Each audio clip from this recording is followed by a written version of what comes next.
Hey y'all, it's Julie Bilyeu with Caring Transitions, and I've got my bright pink sunglasses on, and I am sitting on the hot seat today.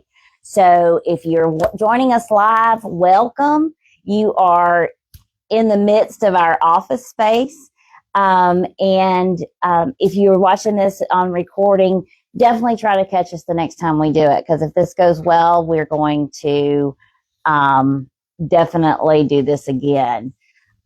So what questions do you have?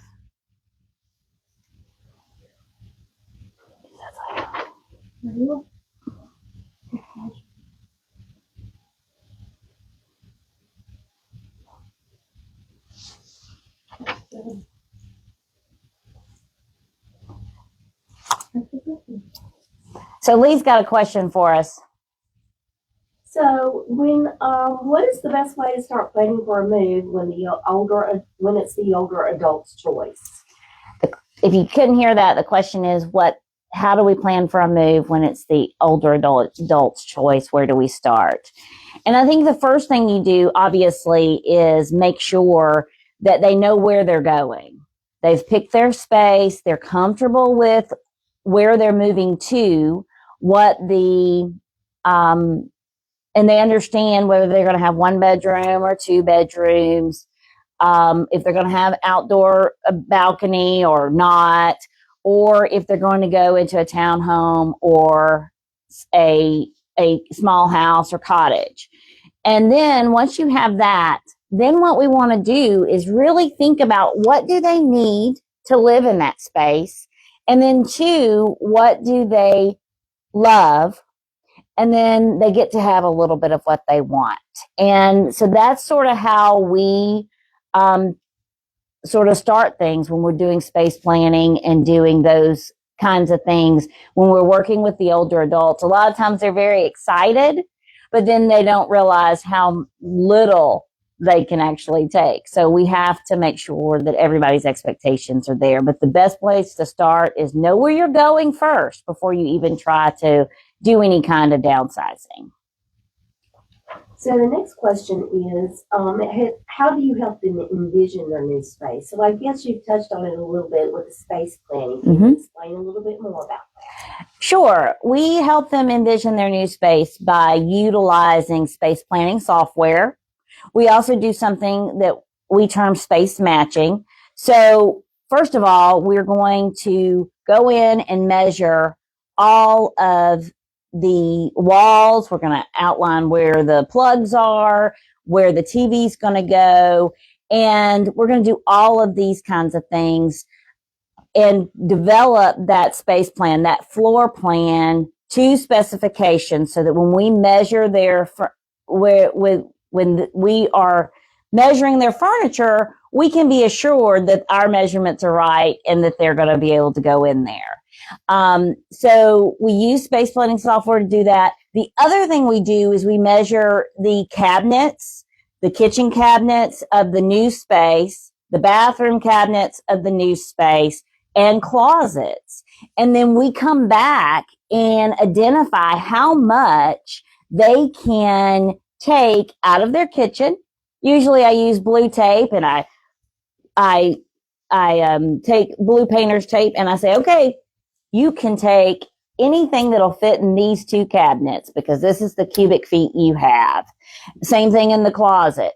That's what we do so that they know exactly. And we tell them you can only take what's here. So take what you need, take what you love, and you might get a little bit of what you want. But it all has to fit in this little bitty, this space that you have. Because we don't want, the number one thing we don't want is we don't want to overcram cabinets. We don't want to overfill closets. We want to make sure that the space is enjoyable and it's also safe for them to live there.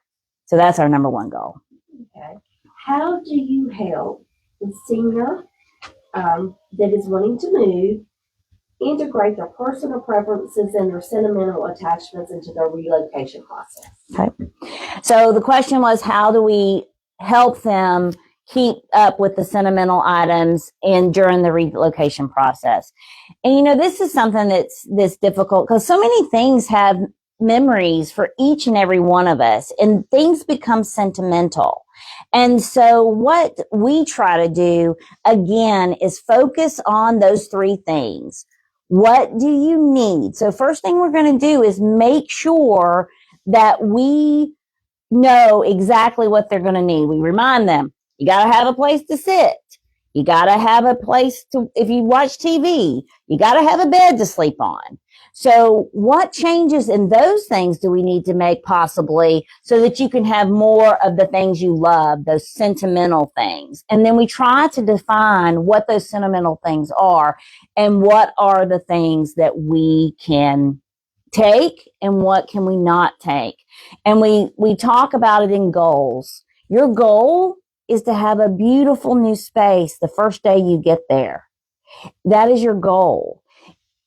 If you take this, you're not going to be able to take this. And we try to empower the elder adults specifically to make those decisions for themselves, but we try to give them some really good guidance and help it be an easier process. So we're not ever telling anybody they can't take something, but we are telling them you may have to make a few decisions, and some of those will be hard, but we're going to help you through it, and we're going to help empower that conversation. It's very different than a adult child saying, Mom, you can't take this. Mom, why do you even keep this? So we try to be a little more understanding of where their mind and their emotions are at that time. This is a big thing, this move, whether you want to or not. It's a big thing to move. Okay. So when it comes to relocation with an adult that is receptive to moving, what is one of the most rewarding parts of helping that adult transition into a new chapter of life with their new home?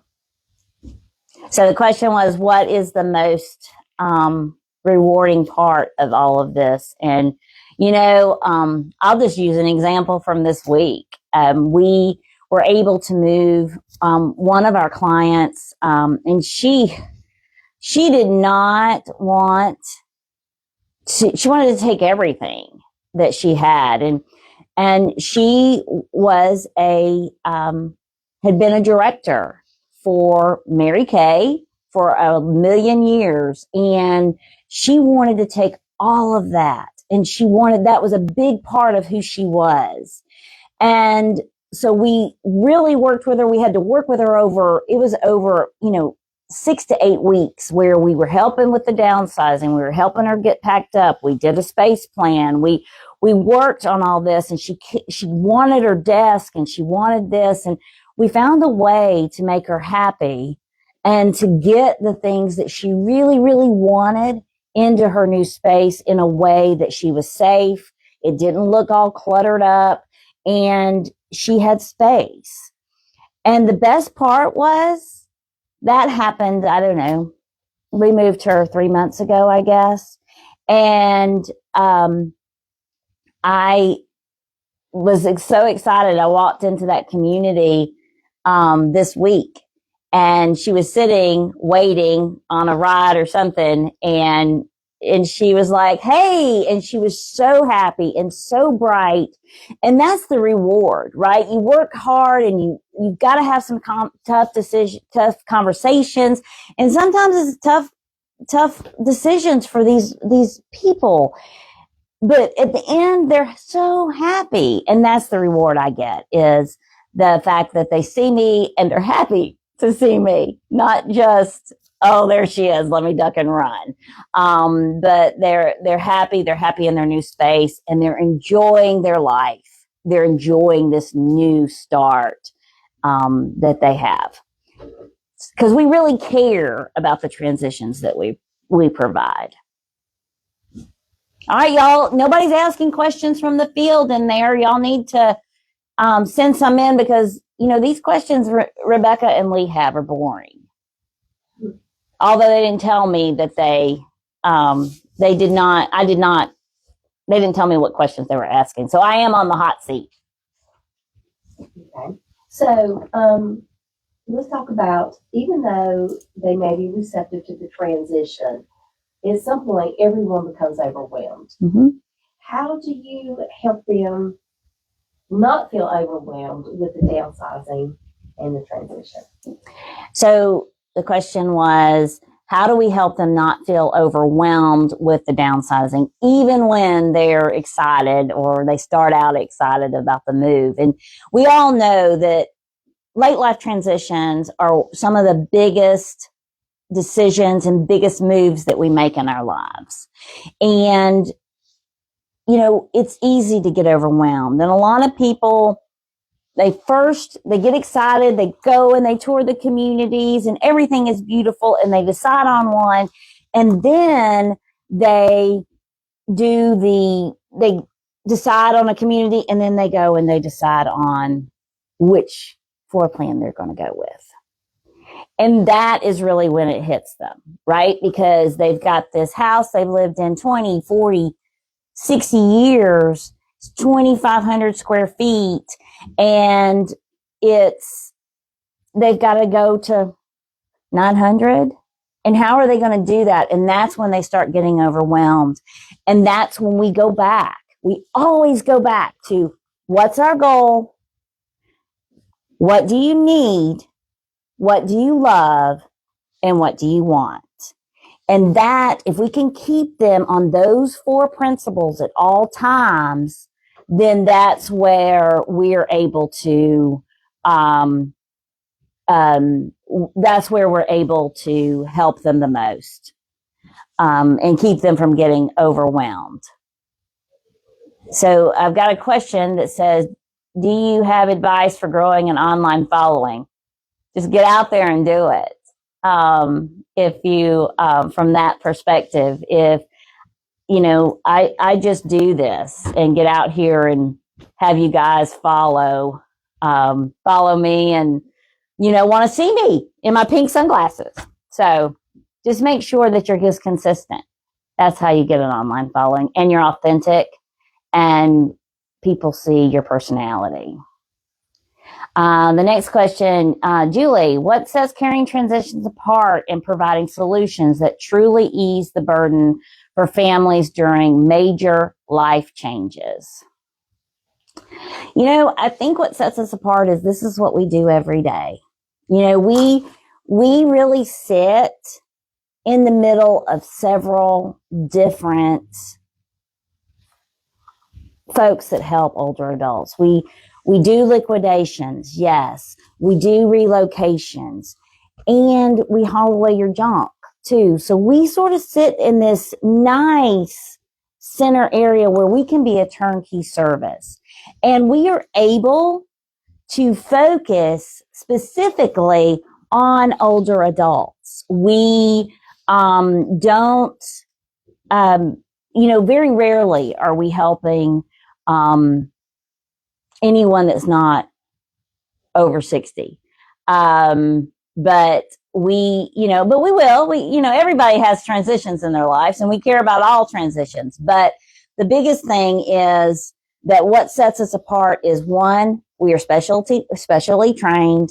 My team is specially trained, and we understand how to deal with memory issues. We understand how to deal with family dynamics that may not always be easy. So those are the ways we try to ease the burdens of the family.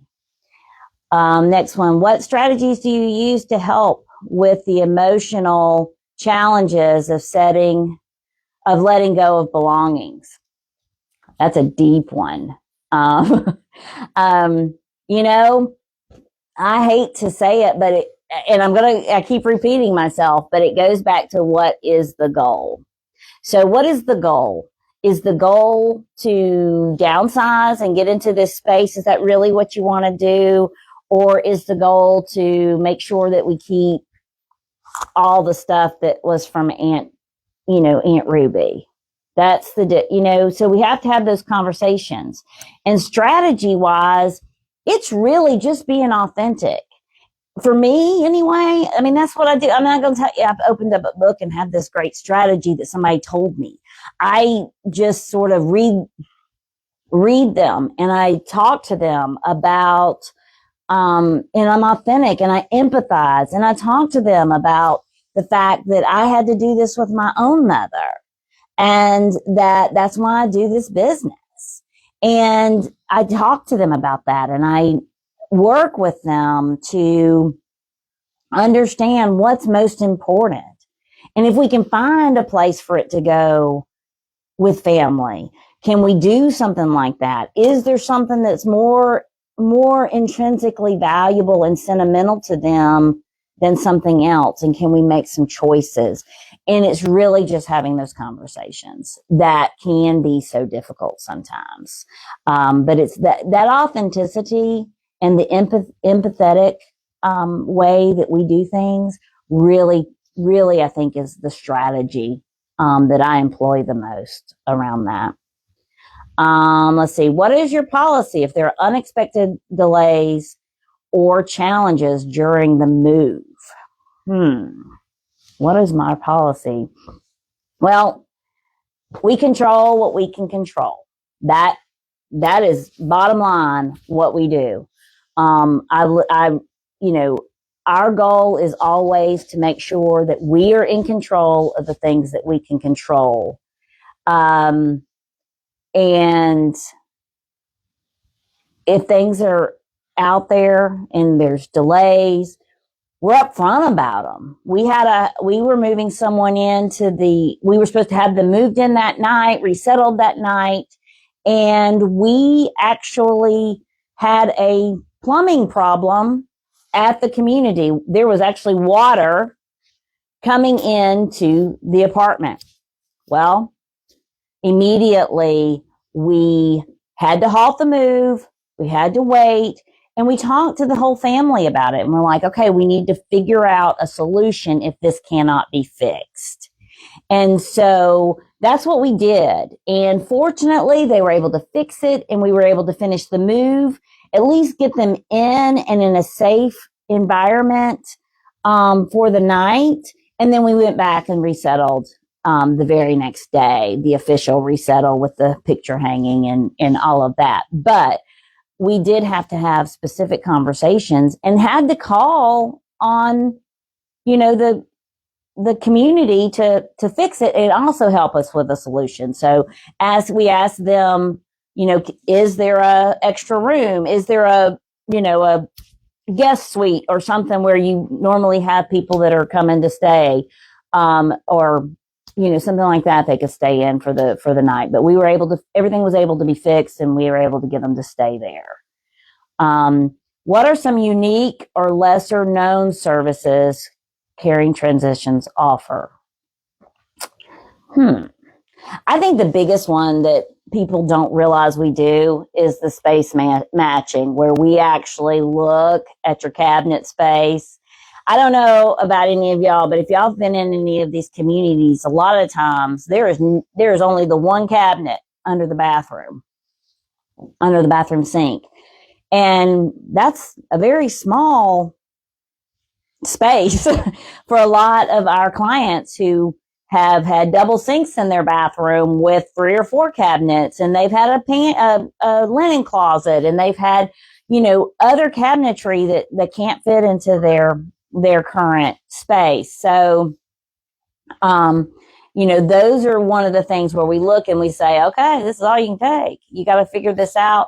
And then we can also make recommendations around other things we've seen work well, whether that's, a cabinet that goes on the wall or something that they can hang from the back of the door or those kinds of things to help with space. I think the other unique, ideas, which really aren't as unique as you would think, but I don't think people really think about us. They think about us being movers and liquidators, but they don't really think about us being able to come in and help declutter for someone that's aging in place, making it safe for them to move around, cleaning out a refrigerator, cleaning out a pantry, making sure everything's in date, cleaning out a garage, going ahead and cleaning out the attic or the shed out back because they're never going to never going to utilize, go back there again, or straightening up a basement or decluttering a basement. Those are I call them one-off things that we can do that maybe we don't do the whole house because you don't need it right now. But we can do those kinds of things and help you with what your needs are at this moment. And then we can come back when you're ready for a bigger downsizing. All completely.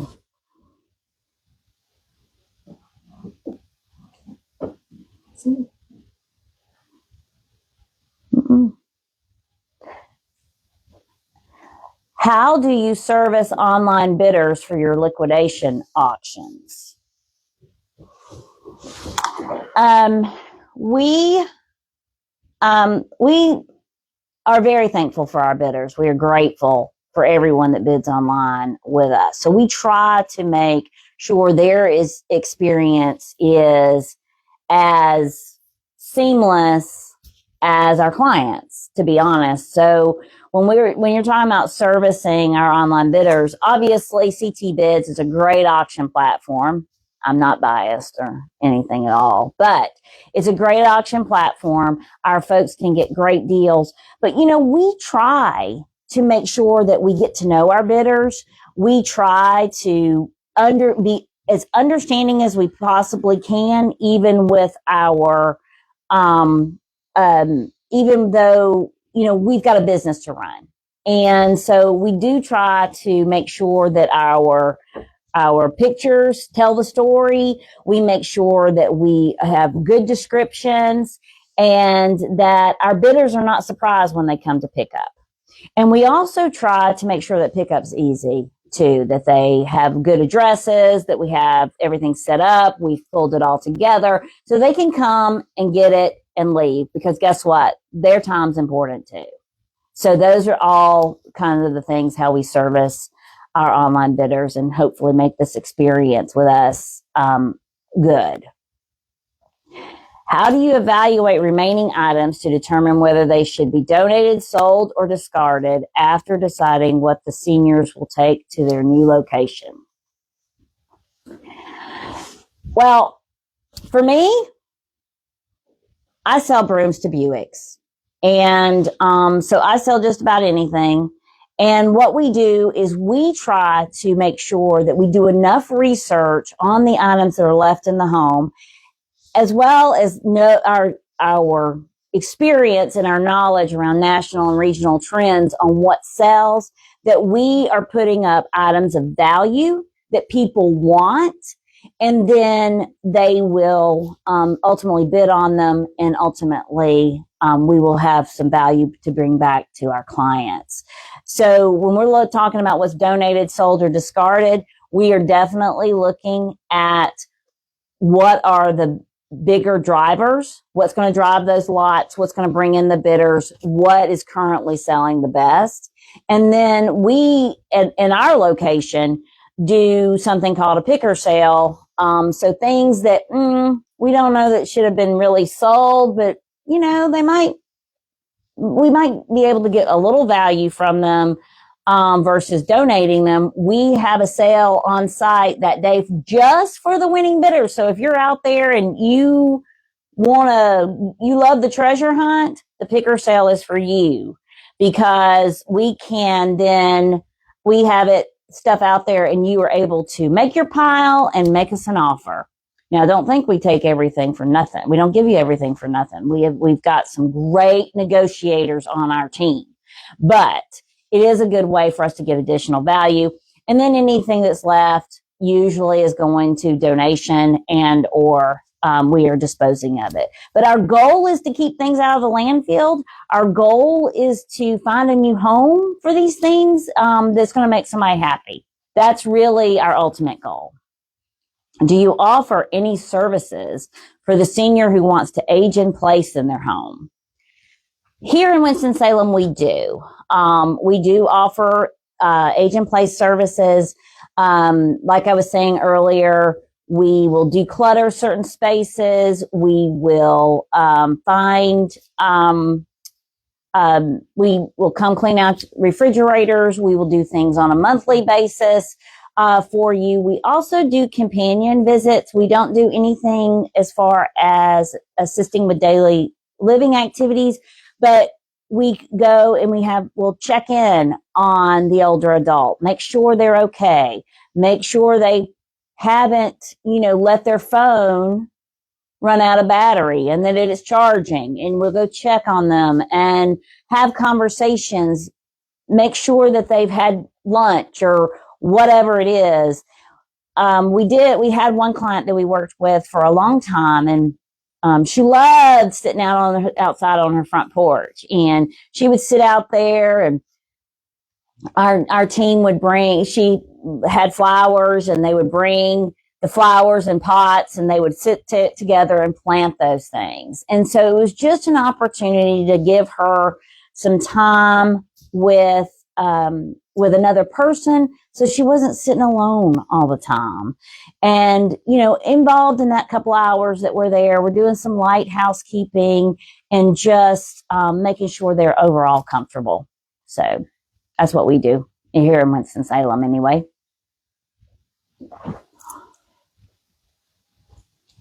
Next question. What's one common mistake families make when managing a senior's transition, and how can they avoid it? All right. So the question was, what is a common mistake families make and how can they avoid it? That's hard. But I think the number one common mistake is not understanding that your mom, your dad, your parents, grandparents, aunts, uncles, whoever you're working with, have feelings. And all of these things aren't just stuff to them. This stuff that we look at and we're like, oh my gosh, look at this. Why did you even keep this? They kept it for a reason. And part of what we have to do is remember that. So to avoid that is just remember that, one, they're people. Two, you were their child at one point. So the fact that they have your baby book doesn't mean anything, because the question you have to ask yourself is, when you're 80 years old, are you going to want somebody to come to you and say, you need to throw this away?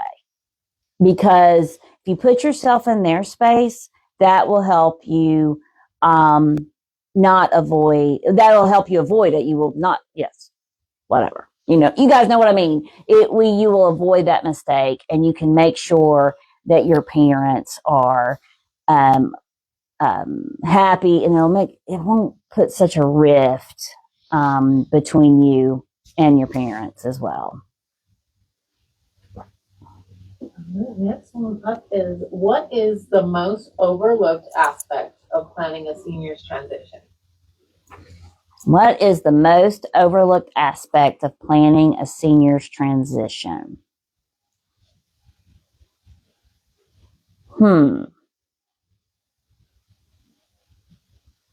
I think the emotional part. I mean, I'm 53 years old and I've moved several times, right? And while it was overwhelming, it wasn't crippling for me, right? But when you're talking about leaving a home that your children grew up in, that you made, it wasn't just a house, it was a home. You have all these memories of holidays and summers and grandchildren and great grandchildren possibly, and you've got all these memories there. It is the one thing you can never overlook. The one thing you can't overlook is the emotional side of a late life transition. And when you combine that with some of the other aspects that may be secondary, but health reasons, loss of independence, things are changing. And this is like, oh my gosh, I am old. This is like when you realize it. I am old. I'm getting rid of my stuff and I'm moving. to where older people are. And that's an ego thing too for your parents. So just keep that in mind, that this is very emotional on multiple levels, not just about getting rid of stuff. It's not about just getting rid of stuff. Okay. Can you give us another example or share with us another experience when your team has really made a positive influence or positive change to the senior that is downsizing, transitioning? All right. So the question is, what do we have? When have we made an impact on an older adult that's transitioning? And they're asking me for one example. That's pretty hard for me to give one example. Because for us, we look for opportunities to make a difference every day. And, I think for me, I know that things have gone well and we've made a difference when I see that older adult in the community and they remember who I am and they remember my team and they want to talk to me and tell me all about everything. Like, and when you have as many clients as we do, all their stories tend to jumble together, unfortunately. But it's so great when they call us or they see me and they're telling me all about it, or they see Rebecca walking down the hall, or Lee or Jennifer or Chris, and they're like, "Hey, how are you?" And, it's good to see you, even if they don't even remember their name. That's okay. But they remember who they are, and they may remember carrying transitions. And that's when I really know we've made a difference in their life overall. All right, next up we have, what does day one living mean to you, and how can seniors truly embrace it? All right, so the question is, what does day one living mean to me, and how can seniors truly embrace it? I love that slogan because it's what we sort of live by, right? So day one living, we are able to live in our space authentically on day one, whatever our new reality is. And that to me is the most important part. And so whether we're moving into a smaller home or we're staying in our home, but we've got to have a hospital bed, or we're doing, we've got to clean out this downstairs bedroom and we're going to have to move into that because we can't walk up the steps anymore.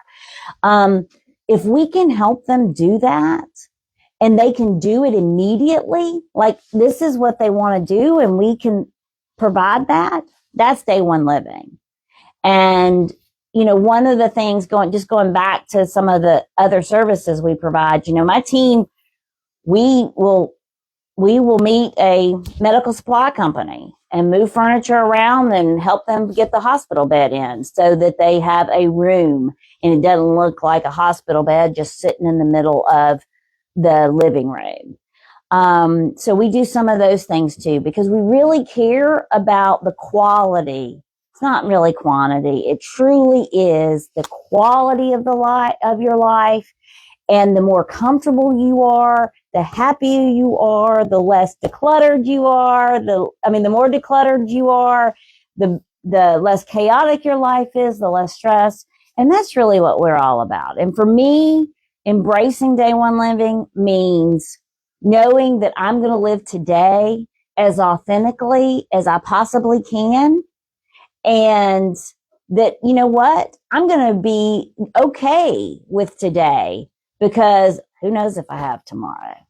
And so for me, that's what it's all about. It's that authentic living and doing the things that you want to do and desire to do in the best way that you can, regardless of your new reality. That's how I define it. So y'all, we've been doing this for like half an hour and I hope it was helpful. But I know you guys are busy and you've got other things to do, but I really do appreciate you tuning in. And if you're listening to the recording, thank you. But make sure you catch the live one because, you know, you never know what's going to come out of my mouth. And I want to, we got one more question. How do you provide care and support for seniors with cognitive challenges when they lack a local family presence or support system? Depending on those cognitive challenges, I tend to, I might call in other help, to be honest, depending on those cognitive. We have geriatric case managers that we work with, and I may call on them to help me if I need to. Otherwise, you know, I do a lot of things written down. I leave a lot of notes. I make sure that they understand that what's going on. I take their phone calls, no matter how many times they call me, and how many questions that are the same that they ask me. And so that's sort of how we provide that care and support specifically. And, you know, we are by no means experts in memory care. I don't purport that. However, we deal with it a lot. And so we've just learned a few strategies along the way. But anyway, thank you guys for listening in. I appreciate it. I look forward to seeing you again soon. And if you have any questions or need any information from us, don't hesitate to call us. You can reach out on Facebook.